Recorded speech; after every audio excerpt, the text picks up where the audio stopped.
الحمد لله نحمده ونستعينه ونستغفره ونعوذ بالله من شرور أنفسنا وسيئات أعمالنا من يهده الله فلا مضل له ومن يضلل فلا هادي له وأشهد أن لا إله إلا الله ربي وحده لا شريك له وأشهد أن محمدا عبده ورسوله يا أيها الذين آمنوا اتقوا الله حق تقاته ولا تموتن إلا وأنتم مسلمون يا أيها الناس اتقوا ربكم الذي خلقكم من نفس واحدة وخلق منها زوجها وبث منهما رجالا كثيرا ونساء واتقوا الله الذي تساءلون به والأرحام إن الله كان عليكم رقيبا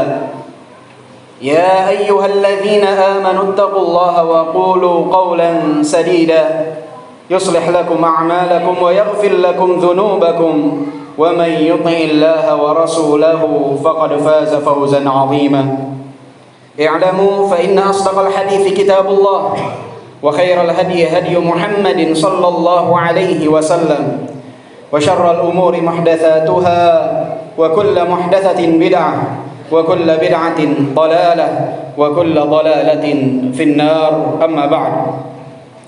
Jamaah Jumat yang dimuliakan oleh Allah Subhanahu wa taala. Allah berfirman di dalam surat An-Naml ayat ke-65. Qul la ya'lamu man fis samawati wal ardil ghaiba illallah. Katakanlah sesungguhnya tidak ada yang mengetahui siapapun yang ada di langit dan di bumi mengenai perkara gaib kecuali Allah Subhanahu wa taala.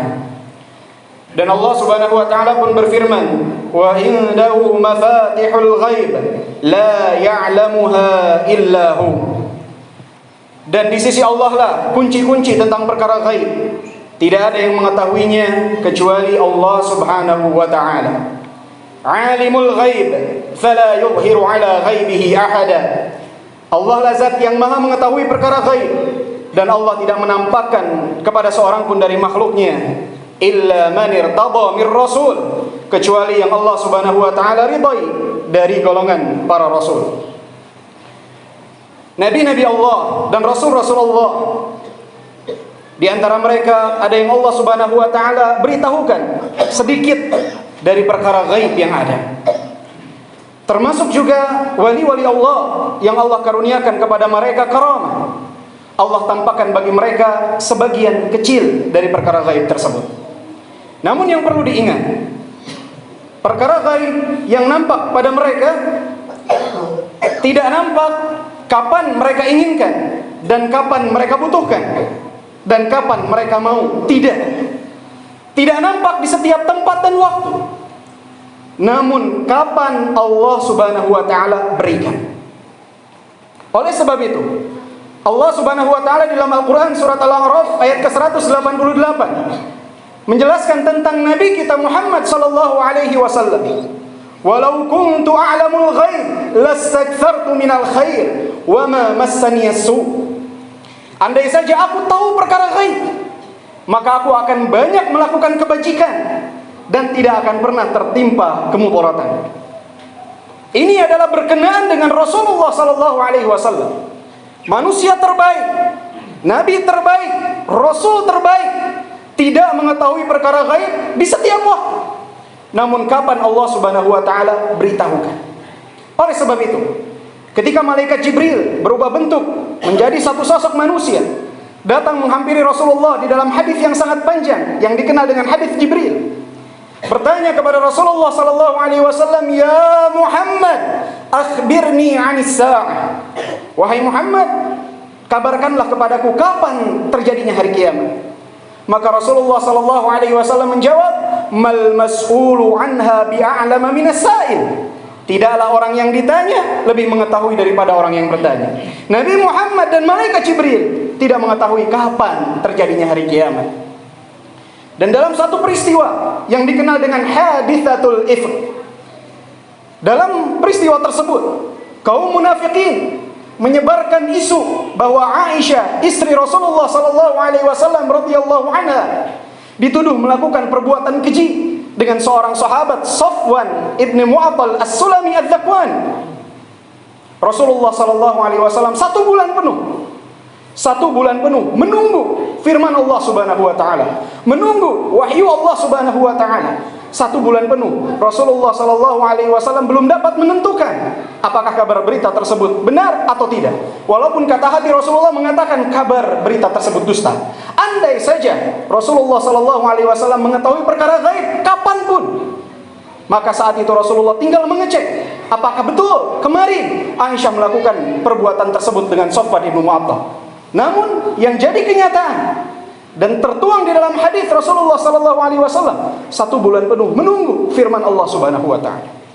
Jadi dusta 1000 dusta jika 14 abad kemudian ada orang-orang yang mengaku memiliki ilmu kasyaf, dapat menerawang masa depan, dapat menerawang perkara gaib, dapat melihat ilmu gaib. Dusta beribu dusta.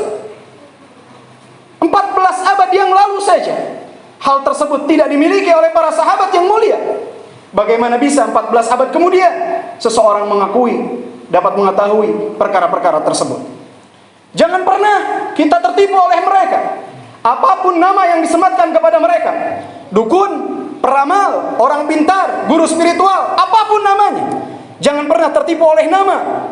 Jangan pernah tertipu oleh besarnya peci yang dia gunakan, oleh panjangnya jenggot yang ada di tubuhnya, oleh besarnya pondok yang dia dirikan. Lihatlah hakikat dari seseorang. Jangan pernah kita percaya kepada mereka. Andai saja dukun dapat membuat seseorang kaya, seharusnya dia terlebih dahulu yang menjadi kaya. Andai saja peramal mengetahui masa depan, tentunya dia tidak akan pernah tertimpa kemudaratan.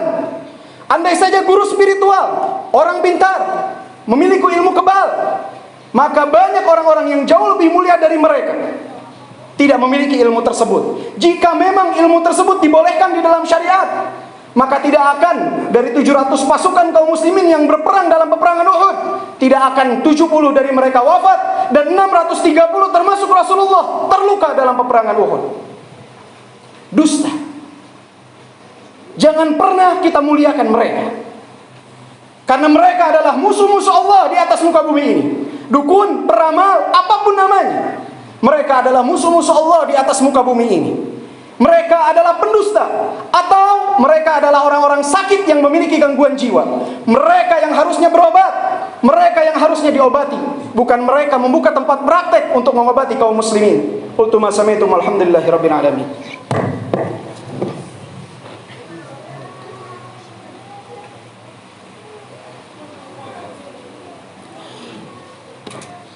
Alhamdulillah. Alhamdulillah wassalatu wassalamu ala Rasulillah wa ala alihi wa sahbihi wa man walah. Amma ba'd. Jamaah Jumat yang dimuliakan oleh Allah Subhanahu wa taala. Ketika kita melihat sesuatu yang di luar dari adat dan nalar, maka jangan langsung mengatakan bahwa itu adalah tanda kemuliaan bagi seseorang. Lihatlah dia bagaimana di atas Al-Qur'an dan As-Sunnah. Al-Imam Syafi'i dan Al-Imam Laits bin Sa'ad mereka mengatakan, "Idza ra'aitumur rajula yamshi 'alal ma' wa yatiru fil hawa fala taghtarru bih hatta ta'ridu 'alal kitabi was sunnah." Jika kalian melihat seseorang yang berjalan di atas air, terbang di atas langit, jangan kalian merasa kagum kepada mereka. Jangan kalian merasa mereka ini orang-orang yang istimewa sampai kalian timbang mereka di atas Al-Quran dan As-Sunnah. Bagaimana dia dengan ketaatan kepada Allah Subhanahu wa taala? Dan ingat ahibati fillah, jamaah Jumat yang dimuliakan oleh Allah Subhanahu wa taala, jangan pernah mendatangi mereka, dukun, peramal atau apapun namanya, untuk memudahkan rezeki kita kah? Untuk mendapatkan jodohkah? Untuk menemukan barang hilangkah? Jangan pernah mendatangi mereka. Karena Rasulullah sallallahu alaihi wasallam di dalam sebuah hadis yang diriwayatkan oleh Imam Muslim, beliau bersabda, "Man ata 'arrafan fas'aluhu an syai' lam tuqbal lahu shalah 40 lailah." Siapa yang mendatangi peramal, bertanya kepadanya sesuatu, maka salatnya tidak akan diterima selama 40 malam. Dia tetap wajib salat, namun salatnya tidak diterima oleh Allah Subhanahu wa taala. Apalagi jika sampai membenarkan. Rasulullah sallallahu alaihi wasallam bersabda, man ata kahinan aw arrafan fasaddaquhu bima yaqul faqad kafara bima unzila ala Muhammad. Siapa yang mendatangi dukun atau peramal membenarkan apa yang mereka ucapkan, maka sama saja telah kufur kepada apa yang diturunkan kepada Nabi Muhammad sallallahu alaihi wasallam. Jamaah Jumat yang dimuliakan oleh Allah Subhanahu wa taala, satu hal yang menjadi sebab utama banyak di antara kaum muslimin yang tertipu oleh mereka, yang tergelincir bersama mereka, adalah lemahnya kaum muslimin tentang perkara tauhid. Lemahnya kaum muslimin tentang hakikat tauhid. Betul kaum muslimin mengucapkan la ilaha illallah, namun banyak di antara mereka yang tidak memahami maknanya, tidak menjalankan konsekuensinya. Maka kita ahibati fillah harus berusaha memahami tentang apa itu tauhid dan bagaimana kita mempraktekannya dalam kehidupan kita sehari-hari. Ajarkan keluarga kita tentang tauhid, tentang apa itu hakikat tauhid. Jauhkan mereka dari kesyirikan, karena kesyirikan adalah kezaliman yang paling besar. Kesyirikan adalah kemaksiatan yang paling menjijikkan. Qultu ma sami'tum alhamdulillahirabbil alamin.